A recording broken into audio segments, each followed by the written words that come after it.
तुम्हाला माहिती आहे का, 780 पायऱ्या चढून या मंदिरात जावं लागतं.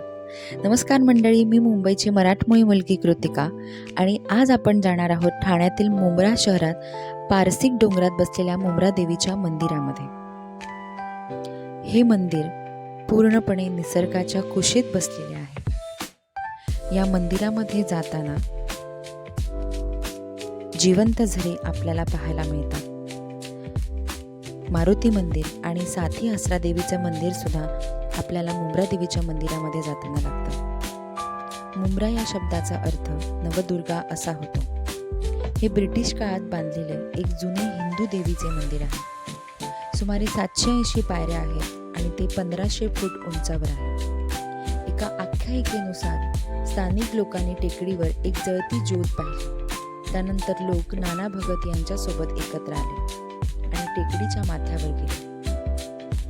मंदिराजवळ एक दिवा जळताना दिसला आणि त्यांना देवी मुंब्राची मूर्ती आढळली. ही मूर्ती स्वयंभू आहे. मंदिराची देखभाल भगत कुटुंब करतं. या मंदिराला सुमारे 200 वर्ष पूर्ण झाली आहेत. मंदिरात मुंब्रा परिसरात राहणाऱ्या कोळी आणि आगरी मच्छीमार जमातीची प्रमुख देवता असलेल्या मुंब्रा मातेचे 10 मुखांचे भित्तिचित्र आहे. नमस्कार. जय मंदिर। मला मुंब्रा देवीबद्दल तुम्ही थोडक्यात माहिती सांगाल? हाँ, ये स्वयंभू है, प्राचीन काल का मंदिर है और ये नवदुर्गा है, मुंब्रा देवी है। शैलपुत्री, ब्रह्मचारिणी, चंद्रघंटा, कुष्मांडिका, कालरात्रि, महागौरी, सिद्धात्री, ये नवदुर्गा स्वयंभू है।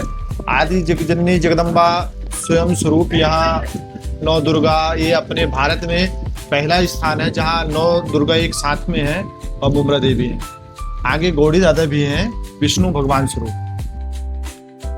रस्त्यावरून जाणारे आणि लोकल ट्रेनमधून प्रवास करणारे लोक या मंदिरातून जाताना देवीचे दर्शन घेतात. ही एक जुनी परंपरा आहे. हे मंदिर पारसिक डोंगरात आहे. येथे हिरवीगार निसर्गरम्यता आणि सुंदर दृश्ये पाहायला मिळतात. जर तुम्हाला माझा हा व्हिडिओ आवडला असेल तर नक्की फॉलो करा. मी असेच 9 दिवसात 9 देवींचे व्हिडिओ तुमच्यासाठी घेऊन येणार आहे. व्हिडिओ बघितल्याबद्दल धन्यवाद.